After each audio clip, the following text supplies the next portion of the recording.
What's up, guys? Welcome back to the Man Cave. Today we're going to look at assembling the Tial Wastegates, putting the springs in there for the right pressure that's been recommended to me. We're going to try to mount them to the Killer Bee external wastegate headers today, in all of their glory.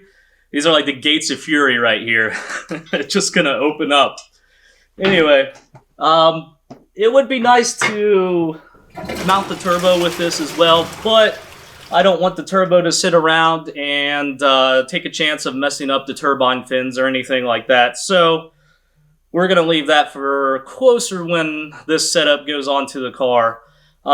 Today, like I said, we're just going to do the Tial Wastegates.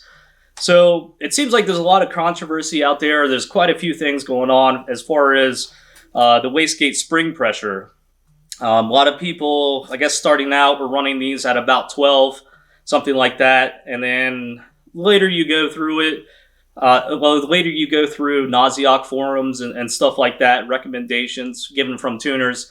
It seems like 14 is a good place to be. So hopefully setting the springs to 14 is going to allow the boost to go on a little longer and the wastegates to open later in the boost range. And hopefully around town, driving won't be super annoying, but we'll see how that goes down the road. So anyway, you do want to consult with your tuner or pro shop, whoever's helping you out with this as far as tuning and stuff like that. You want to consult with them about the spring pressure for your wastegates. So it was recommended to me going with 14. My tuner is going to be Corbin Johnson for this build. We're going to be pro tuning at Turning Concepts. So I'm definitely looking forward to that. It's going to be cool to get this on the dyno. Hopefully it's enough light for you guys. All right, so we're going to start out putting the springs in. Combined, these are about 14.5 PSI of spring pressure.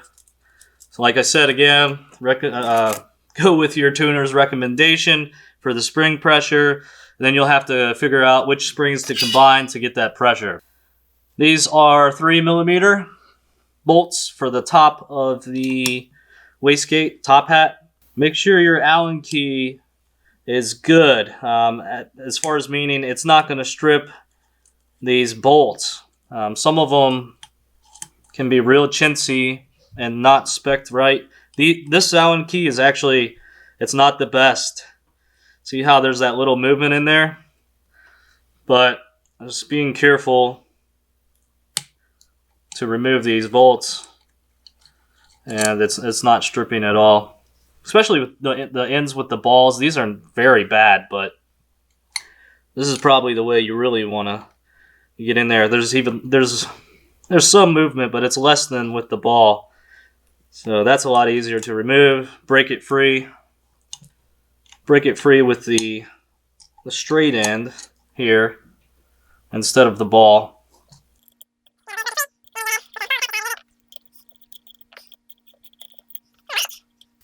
So I'm just being mindful of the orientation when I take off the top hat. There are two holes on the side that line up with each other. So I'm going to use those as a reference when I put this back on. Also, another tidbit would be this Made in USA is also facing this rear hole on the side, and it's opposite of this inlet right here. So just be mindful while taking that off. Now, we've got the black spring. I'll mount this one first. There are little grooves in here for the springs to sit in, and also they're on the top hat. So be mindful when you're putting the spring in. You shouldn't have to force it. It should just naturally slide into that groove. And then we put the red one inside and make sure that fits into the groove. You can push down a little bit, make sure they're seated. So putting on the top hat, make sure to get the black one in the grooves. Wiggle it a little bit, and I can feel it click in when I wiggle it, and then you know, it doesn't really want to come off. So it's in that groove. The red one's going to be a little harder. So putting this back on, making sure these two holes are matching up. Since I'm doing this by myself, I went out and got this hand clamp. Make it a little easier on myself, hopefully. And fit it in there like so. Ideal here is just to clamp down the wastegate and the top hat evenly at the same time. And make sure everything stays in the grooves. Not as easy as it sounds. So, just trying to line up everything before we even start clamping. You can see this red spring is moving around a little bit. I'm going to hold it. Yeah, it's okay. It's in the bottom grooves here. That's for sure. I can see it lined up. Now the only concern is the top. I'll compress it a little more. And then, here we go. Alright, make sure these holes in the back are lining up with each other. So, one more. And on top of that, you'll have to notice this seal right here at the bottom of the base of the wastegate. You have to make sure this doesn't get compressed into the top hat. As far as this coming over a little bit, make sure it doesn't get compressed in here. So, a lot to look out for.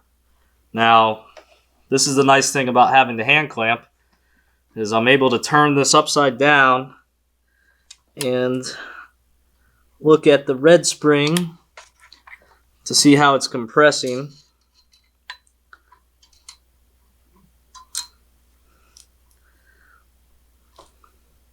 Look all the way around in here. Yeah, it looks like it's in that groove. So, looks pretty good so far. Keep going. Keep an eye on it.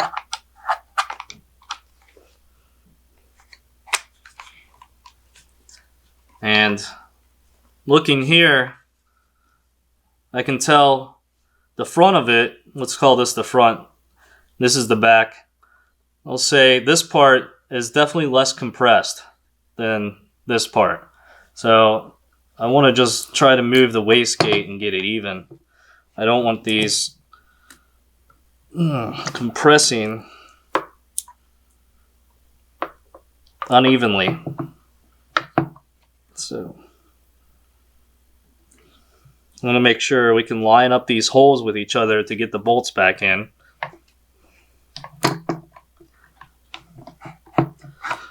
And don't compress on that gasket in there, or don't pinch it. So you can see the front here is starting to make contact with that gasket, which is alright as long as it doesn't pinch it in between the top hat and the wastegate.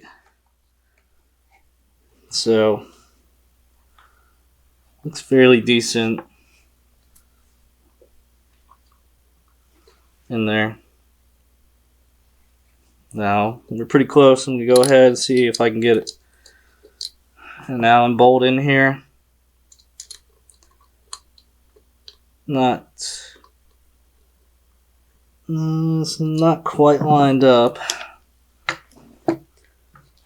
So,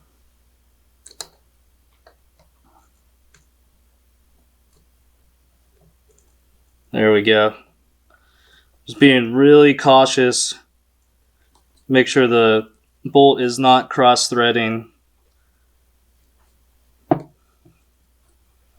Yeah, got about 3 full revolutions on that, and then I'll move to the opposite side and try to get this one to line up and thread into the holes. Hopefully you guys can see that. I've pretty much got it into the threads just by itself. So, yeah. Just like that. Oh yeah, it's going in real smooth. So, okay. We've got 2 bolts in on opposite sides of each other. You can see that. So now we're just good ahead. We're going to go ahead and release this clamp. We shouldn't need it anymore. Put that away. Good with that. All right. So not tightening down gives us the opportunity to look at this seal or gasket in here and make sure it's not getting pinched, which it isn't. Continue the star pattern, just like if you were to put your wheel on. You should follow the star bolt pattern as far as tightening things.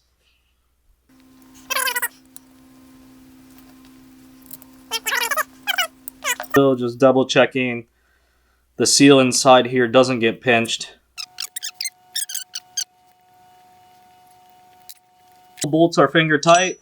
Ooh, well, that came out. That's why I left the tape on here. Alright, this shim. Anyway, so I'm just looking around.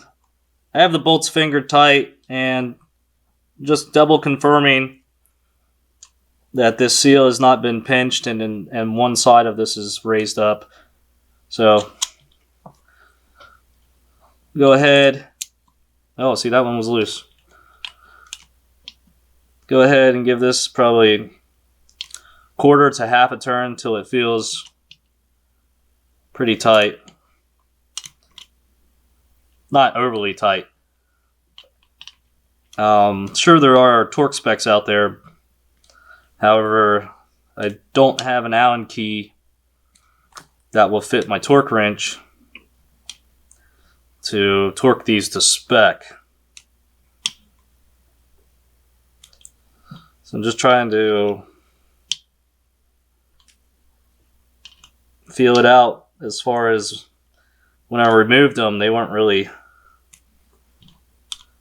tight.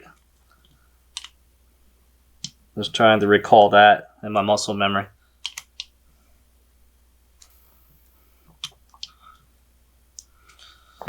Okay, so there we have it. Now we have the springs and the wastegate.